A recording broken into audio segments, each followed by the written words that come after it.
This is the Board Game Geek Climbers list for the week of November 11th, 2020. This list is put together by Michael Alexander, and he's been doing it for quite a number of years, I think about 4. And the links are in the description below. Please take a look at them and please subscribe to his list. Also, if you like this video, please subscribe to the channel and like the video.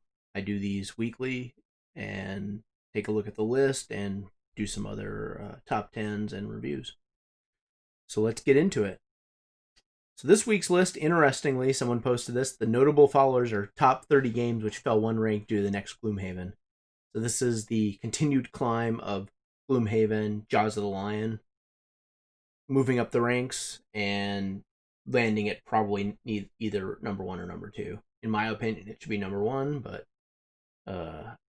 well, I don't think it's my number 1 game, but I think it should rank better than the full Gloomhaven. I think it's a more refined version. So let's take a look at these games. We have Caverna, Viticulture, Feast for Odin, Wingspan, and Arkham Horror, the card game.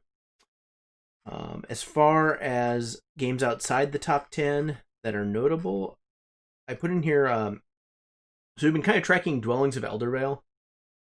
It's slowed down for a week, but now it's moving back up again.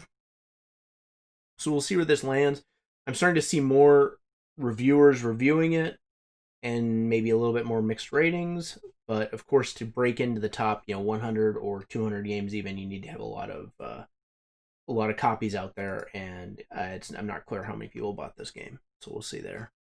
And Bonfire is slowed down a little bit. It improved over last week, so we'll have to see how it does in the future. It's definitely a hot game. Already at 1,700. This is clearly going to be in the top 1,000. Probably, if I was to guess, top 200 at least. Well, we'll have to see, because it's already got 570 ratings. And then, let's see. This is interesting. PAX Premieres moved up. People are getting their copies from the second printing. Tidal Blades is actually, so it started out with, I think, maybe the people that got it originally were the most excited about the game and maybe were a little bit disappointed. The new reviews have come out, and the new ratings have come out, and it's been steadily improving, so we'll have to see how this one lands. I know a lot of people are getting their copies just now in the mail, so this one is something we'll have to keep our eye on. So let's get into number 10. This is Viscounts of the West Kingdom. So Viscounts of the West Kingdom is the latest West Kingdom game. People are getting their copies. I think might even be in retail. And if you're not aware, it's the third game in the West Kingdom trilogy. It'll be interesting to see what the new king, or what the next trilogy of games is, since that seems to be their thing. It's definitely a heavier weight game. And it contains, the same amazing artwork from the rest of the West Kingdom series, using I think it's a kind of a modified rondel mechanism, but I don't know too many details on it. I know it looks okay. I actually prefer the look of the Paladins of the West Kingdom or the Architects, which I have both those games. I think they're really good, and I'll be interested to see how this one does. So that is Viscounts of the West Kingdom. I do think this one will hit top 200 at least. I was originally, because the ratings initially were a little bit low, but it's been climbing, so we'll have to see. It's already at 1,700. I think it'll definitely be in the top 200, and it has top 100 potential given the history of the West Kingdom series. So that's number 10, Viscounts of the West Kingdom. Number 9 is Gloomhaven, Jaws of the Lion. So now we're sitting at number 19. Very unlikely this one will hit number 1 before the end of the year, or number 2. It's likely to be in the top 10, but it's going to need some more ratings, and I think those ratings will probably come from Christmas gifts. I think this is going to be a big seller. It's available at Target, it's available at a lot of places, and we can take a quick look at it. If you're not aware, this is the smaller version of Gloomhaven. It includes this awesome book instead of all these tiles, which simplifies setup and teardown. It takes all the game systems and really makes it more accessible to people. in a cheaper and smaller box with all the same amazing gameplay mechanics that made Gloomhaven a huge hit. So this is what I think is the best version of Gloomhaven for most people.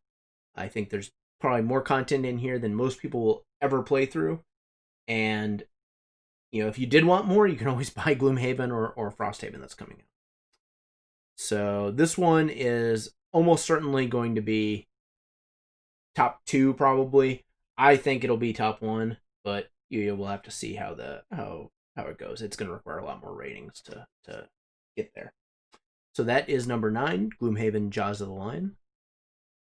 Number 8 is Anno 1800. So this one is unfortunately... So this is based on the video game series Anno by Paradox. And it's designed by Martin Wallace. So it's already it's got 2 things going for it. Now, the reviews I've seen make it seem like a kind of overly complex, good exchange. This is some pretty cool 3D printed gold.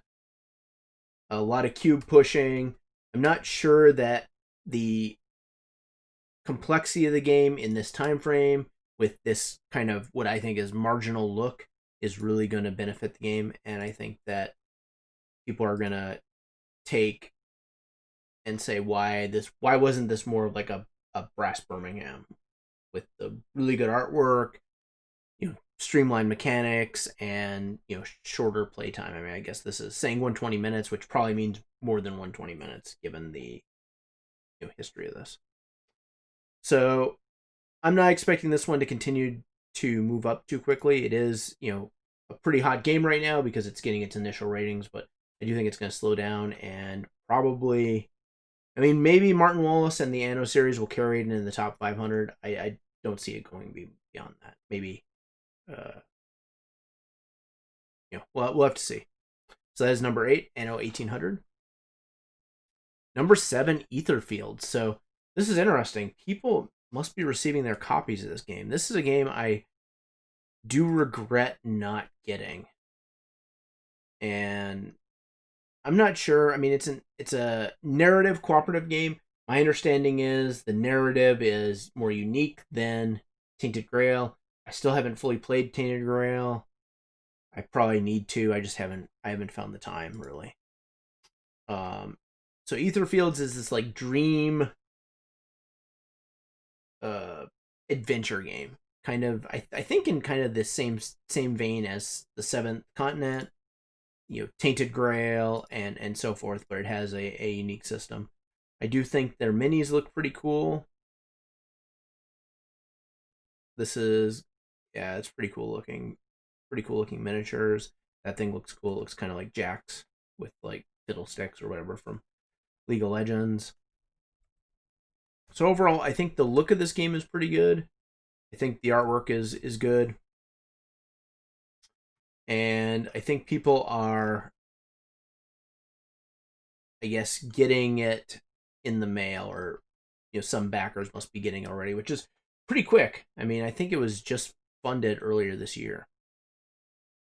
So it's been getting solid ratings. I don't think it's getting the type of ratings that Tainted Grail got, although it is moving up, so we'll have to see. Given Arcane Wonders' history of making solid games and making games that people really like, I think it's going to do well. We'll have to give it a few more weeks, though, to see where it's going to land.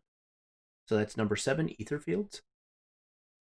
Number 6, Paleo. So this is a really interesting game.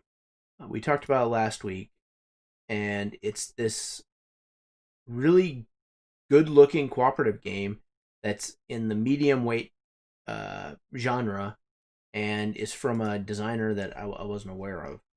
But it's got this prehistoric theme. You're trying to paint your woolly mammoth on the cave so future generations know that you existed as a caveman.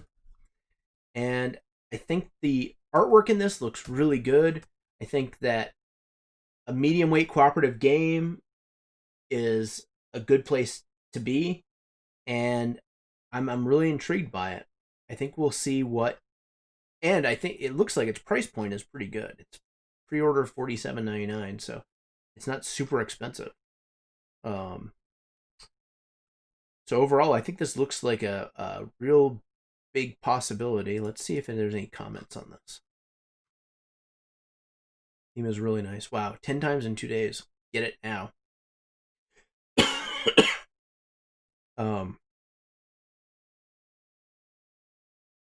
Yeah, so a lot of people are liking this as a cooperative game. So that is number 6, Paleo. I think this one, we'll have to give it a couple more weeks, but I think this one has some real potential to move up the list quickly, given how solid the reviews are and how the look of the game is I think really, really good. Number 5 is New York Zoo. This is the latest Rosenberg game. You can see clearly it's moving up because it's a Uwe Rosenberg game. I don't think it's going to reach the top 100. I don't think it'll probably reach the top 200. We're probably looking at top 1,000 or 500 at most. And that's partially because it's a lightweight game. Partially because he's already put out all these Polyomino games. Now, I don't think they look as cute as this game, which maybe is what he was going for, as a more accessible game with the neat animal figures and the zoo theme. But I don't think that, or I think clearly the reviews show it doesn't have the staying power of a Baron Park or a Feast for Odin, or even some of his other Polyomino games I guess Patchwork. So that is New York Zoo, which is number 5. Number 4 is Pandemic Legacy Season 0. So this is a game that, as far as I can tell, everyone that's played it thinks it's amazing. And a lot of people think it may be the best Pandemic Legacy. If you're not aware, this is the final Pandemic Legacy. Even though it's Season 0, it's actually the third in the trilogy. This is taking Pandemic Legacy and really changing it, making it about spies in the Cold War instead of killing viruses either in the present or the future. I'm not going to spoil any of the stuff that happens, but I think the look of this game is really good. I think maybe the fact they made only one box cover is really good. Let's see here. Here's some really nice pieces. They have these spy teams. They have people on the board instead of just cubes, which I think really adds to it. You still have these pawns though, and they're kind of in muted colors, which to me look better. You have these cities with little spots for stickers. Clearly, you're gonna put things on the board there. I just think even these passports are a neat thing. Maybe you're gonna be able to choose between different characters. I don't know. Overall, I think Pandemic Legacy Season 0 intrigues me.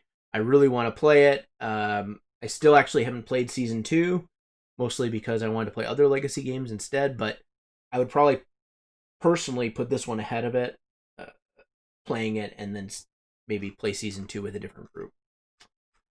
I think this one is top 10 for sure. Probably not top 1, but it'll probably be, given the Gloomhaven games, it'll probably be 3 or 4 on the list. Maybe 4. So that is number 4, Pandemic Legacy Season 0. Number 3, Paris. So this game is not doing great. This is the latest game from I can't remember the designers here. Let's see here. Yeah, Michael Kiesling and Wolfgang Kramer. This is a tile placement game, which has been doing, I guess tile placement's been done a lot. There seems to be a few more coming out recently, but I don't think it's got, it maybe even looks like kind of an overly complex one with these shields and kind of hidden information. I don't know. The look of it is kind of busy and it's not super intriguing just by looking at it. Maybe that's the reason why it isn't jump started so much. Got a lot of pieces. I don't know, I'm actually not a big fan of these cardboard things you put together. I'm not a huge fan of that. And I'm not really sure. Maybe the artwork's just kind of too busy with the Paris vibe. I don't know what else to say. But also, tile laying games, I don't think have been. I mean, I would say the Mercado de Lisboa is kind of the same region. It plays maybe even quicker than this, and I think maybe the artwork looks a little bit better, so that may also be a reason why. Let's see here. So where do I think this thing's gonna land? It's probably in the top 1,000 for sure. It's by some really solid designers. I don't see it doing much better than that, just based on how it's progressed already and the fact that it's still sitting in the mid 7s for new ratings. So that's number 3, Paris. Number 2, MicroMacro Crime City. So this is new. 8.25. So this, we'll have to see this. I haven't actually seen this game. I'm assuming it's a Kickstarter game. Oh, maybe not. So cooperative deduction game. Is this? Yeah, I guess it's already out on Amazon. Facts, scenes to provide correct. Giant city map is mirrored. Lead to players. Players must work closely together to find out what happened. Interesting. So they kind of took a crime game and created this map. Oh, it's kind of like a Where's Waldo. That's interesting. Cool. So this is a unique game. I don't know if I've seen anything like this. It's a small game. I guess it hasn't. This is probably a third-party seller on Amazon. This thing doesn't look like a super expensive game. But yeah, I guess you have to deduce it based on probably some cards, maybe some information. It's pretty lightweight. This looks like a game I could play with my family, or people could get into with, a game night. We'll have to see how it does. Typically, lightweight games aren't going to move up too quickly, though. So, but I do applaud them for the unique. I guess I haven't seen a game that's like this, and Where's Waldo is hugely popular. So maybe it has some potential, but again, the lightweight is going to keep it from moving up too high. So where do I think this thing's going to land? I guess we're going to have to give it a little bit of time. I can't really make a prediction at this point. It is doing really well. I think it's a unique theme. I think it looks good probably for what it is. We have to see the price and the distribution and see how it lands. But it's doing well to start out with. So that's number 2, MicroMacro Crime City. And the number 1 is Praga, Kaput, Regni. Hopefully I didn't butcher that too bad. So if I remember this, was this on Kickstarter? Let's see. I guess not. Oh, yeah, I think this was. And this is the one I thought was kind of gimmicky. Because it had these, like, stands. I don't know how else to put it. To me, it was like, I'm not a huge fan of when, like, a Euro game or whatever takes something and puts some, like, 3-dimensional thing on the board and says, oh, this is my gimmick. I'd prefer them to invest more in the artwork or the gameplay. I just don't think that having these cardboard things really adds to the game. That's my opinion. Now, this is a Suki game. I would say I really like Pulsar. Maybe his other games I'm not as big on, but like Underwater Cities, I thought was not as good as people seem to think. But yeah, I'm interested to see. I guess they had this, looks like a rotating thing. Let's see what the mechanisms on this game are. So it's area, hexagon grid, income, 3-dimensional movement, based on Prague. I guess he is a Czech designer. So, and we're seeing some playthroughs and stuff. So we'll have to see how this does. It's a pretty heavy game. I mean, 3.87 that's approaching like a Lacerda weight.